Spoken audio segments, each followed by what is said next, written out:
Hello students, good morning all of you. प्यारे विद्यार्थियों, class plus two की online classes में आपका हार्दिक स्वागत है।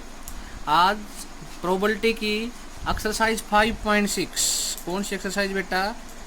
एक्सरसाइज 15.6 में क्वेश्चन नंबर 6 से स्टार्ट करते हैं हम। क्वेश्चन नंबर 6 क्या कह रहा है? क्वेश्चन की स्टेटमेंट पढ़िए और क्वेश्चन का सॉल्यूशन दीजिए भाई।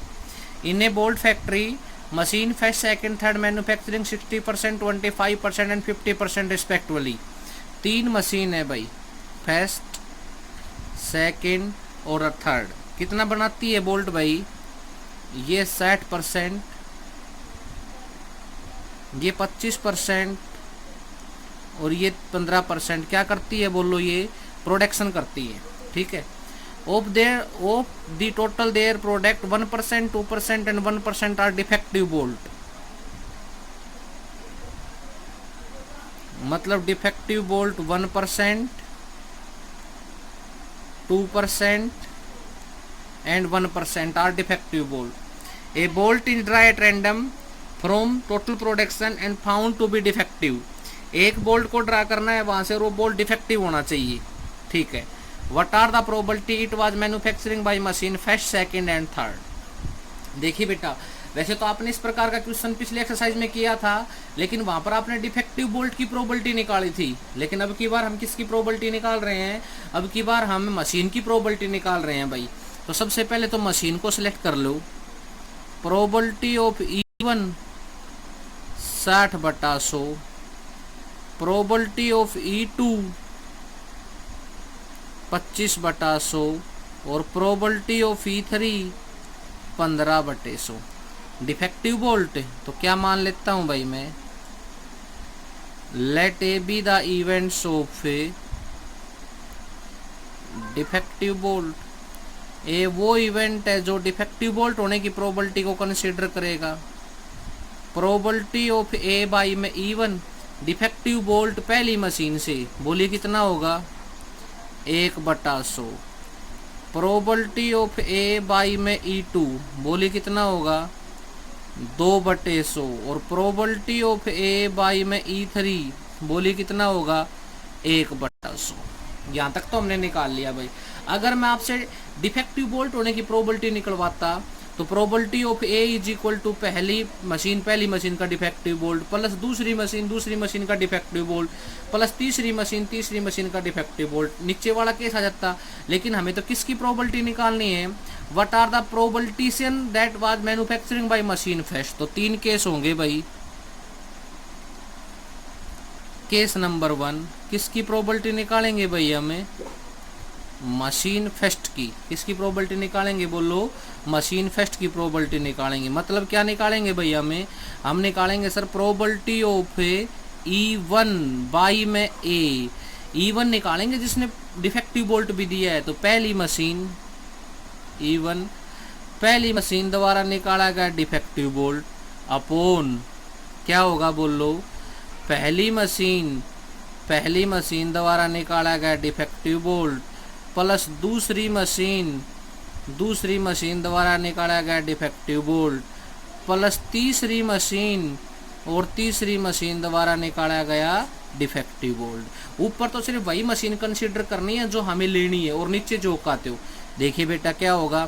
पहली मशीन 60/100 गुणा में पहली मशीन द्वारा निकाला गया डिफेक्टिव बोल्ट 1/100 अपोन नीचे सारे के 60/100 गुणा में 1/100 प्लस से 25/100 गुणा में कितना होगा? 2/100 प्लस तीसरा केस 15/100 गुणा में 1/100। रिजल्ट को सोल्यूशन दीजिए भाई, कितना आएगा? 60/10,000 अपोन 60/10,000, 25 दूनी 50, 15 एकम 15। तो 60 प्लस 50 प्लस 15 बटे में कितना आ गया? Same LCM 10,000। आपस में क्या होगा? Cancel out.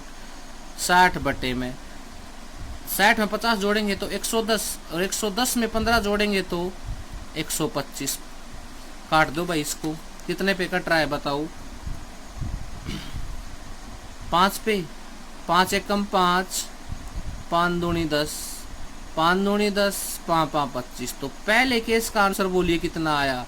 पहले केस का आंसर आया सर 12/25, पहली मशीन का answer. Case number second, similarly case number second, कौन सी मशीन का आंसर निकालेंगे भाई हम निकालेंगे सर मशीन सेकंड का। किसका आंसर निकालेंगे बोलो, मशीन सेकंड। तो क्या निकालेंगे बोलो, प्रोबेबिलिटी ऑफ E2 बाई में ए। ऊपर तो मशीन सेकंड और नीचे सारी कंसीडर कर दी जाएंगी भाई, ठीक है। मशीन सेकंड का बोलो केस कितना है, 25/100 गुणा में 2/100, तो कितना हो जाएगा 25 दूनी 50/10,000। डायरेक्टली कर रहा हूँ। और इस केस को रिजल्ट नीचे कितना आया था हमारे, हमने सोल्व किया जब 125/10,000। कैलकुलेशन करने में टाइम कम लगेगा। 50/125, 25 दूनी 50, 25 पंजू 125। आंसर कंसिडर होगा बेटा 2/5। और थर्ड पार्ट होगा केस नंबर 3। थर्ड पार्ट के ऊपर मैं क्या करने वाला हूँ आपको पता ही है, क्वेश्चन मार्क होगी, खुद करेंगे आप। ऊपर थर्ड मशीन और नीचे टोटल मशीन। बोलो बेटा क्वेश्चन समझ में आया कि नहीं आया। मेरा क्वेश्चन कौन सा है मेरे पास है, क्वेश्चन नंबर 6। क्वेश्चन नंबर 6 में क्या निकालना था, तीनों मशीन दे रखी थी, डिफेक्टिव बोल्ट दे रखे थे, वहां से रिजल्ट कंसीडर करना था हमारे पास तीनों का अलग अलग। ओके, नेक्स्ट क्वेश्चन देखिए, क्वेश्चन नंबर 7। देखो बेटा नेक्स्ट क्वेश्चन देखिए क्या कह रहा है, कौन सा क्वेश्चन नंबर 7 है ये, 10 नहीं, क्वेश्चन नंबर 7।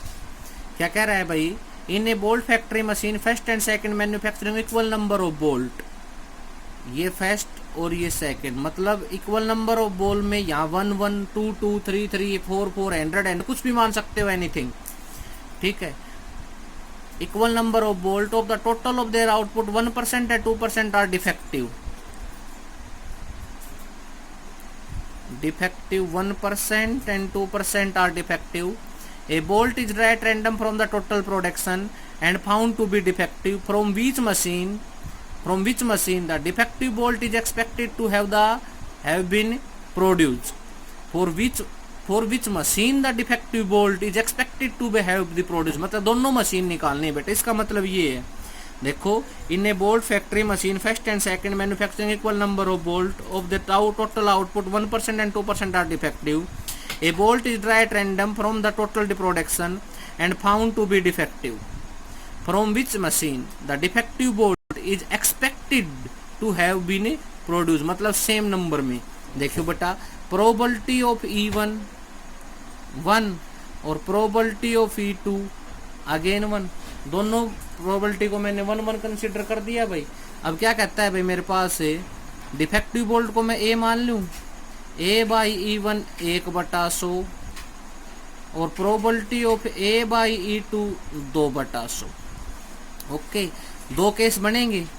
केस नंबर 1, क्योंकि दोनों मशीन की प्रोबेबिलिटी निकालनी है। मशीन फर्स्ट, बोलो क्या मान रखी है मैंने, प्रोबेबिलिटी ऑफ E1। तो क्या होगा केस, पहली मशीन द्वारा निकाले गए डिफेक्टिव बोल्ट अपॉन पहली मशीन द्वारा निकाले गए डिफेक्टिव बोल्ट प्लस दूसरी मशीन द्वारा निकाले गए डिफेक्टिव बोल्ट। बोलो क्या होगा, प्रोबेबिलिटी ऑफ E1 कितना कंसीडर होगा भाई, मेरे पास है एक डिफेक्टिव बोल्ट 1/100, 1 गुणा में 1/100 जमा में 1 गुणा में 2/100, कितना हो गया ऊपर रिजल्ट 1/100। नीचे रिजल्ट कितना कंसीडर हो गया भाई मेरे पास है सर 1/100 और 2/100, 2 और 1 के 3/100, 100 से 100 क्या हो गया, कैंसिल आउट। तो बोलो इसका आंसर कितना आ गया 1/3। सिमिलरली क्या लेना पड़ेगा भाई, मुझे केस नंबर सेकंड लेना पड़ेगा, उसके ऊपर मैं क्वेश्चन मार्क करूंगा क्योंकि वो आपको खुद करना है। तो बेटा क्वेश्चन नंबर 7 कंप्लीट हो गया। बोलो समझ में आया कि नहीं आया। तो भाई अब क्वेश्चन नंबर 8, 9 और 10 खुद करेंगे, मैं नहीं करवाऊंगा। अब मैं देखो आपसे प्रैक्टिस ज्यादा करवा रहा हूँ इस एक्सरसाइज में, क्योंकि इस एक्सरसाइज में बेटा 6 नंबर का क्वेश्चन आने वाला है पेपर में। और 6 नंबर का क्वेश्चन आएगा तो क्या होगा कि वो जब तक आप खुद नहीं करोगे ना तब तक दिक्कत ही क्रिएट करेगा आप लोगों के सामने वो। तो 6 नंबर का क्वेश्चन जितनी प्रैक्टिस आप खुद करेंगे, मेंटली करेंगे प्रोबेबिलिटी को, उतना आपके लिए क्या रहेगा, सफिशिएंट रहेगा। तो बोलो क्वेश्चन नंबर 6 और 7 मैंने कॉपी में करवा दिए, कल 1 से लेकर 5 क्वेश्चन दिए थे, उन 5 क्वेश्चन में कोई डाउट हो तो मेरे से पूछ सकते हो। आज की इस वीडियो में वही 5 से 6 से लेकर 10 तक क्वेश्चन 8 9 10 खुद करना है, आंसर मैचिंग होना चाहिए। किसी क्वेश्चन में कोई दिक्कत हो तो आप मेरे से पूछ सकते हैं। एक बात और बता दूं, पीछे 1-2 लक्की का, देवेश का, जतिन का, इन बच्चों के 1-2 क्वेश्चन में डाउट है तो बेटा वो पॉइंट के बाद जो वैल्यू आती है ना आंसर में, वो रियल आंसर होता है। आप 1-2 पॉइंट अगर ऊपर नीचे हो जाए तो कोई एक्सक्यूज करने की जरूरत नहीं है, ज़्यादा परेशान मत हुआ करो। जैसे 0.27 है आपका आ गया और आंसर में दे रखा है 0.29, 0.28, तो वो सही है। मतलब पॉइंट के बाद जो वैल्यू होती है वो अप्रोक्सीमेटली मानी जाती है, वो फिक्स वैल्यू होती है हमारे पास, वो उसका चल जाता है अप्रोक्सीमेटली में भी। बोलिए समझ में आया कि नहीं आया? क्वेश्चन नंबर 6, 7, 8, 9 और 10। ओके, आज का होमवर्क समझ में आ गया। Thank you, have a nice day.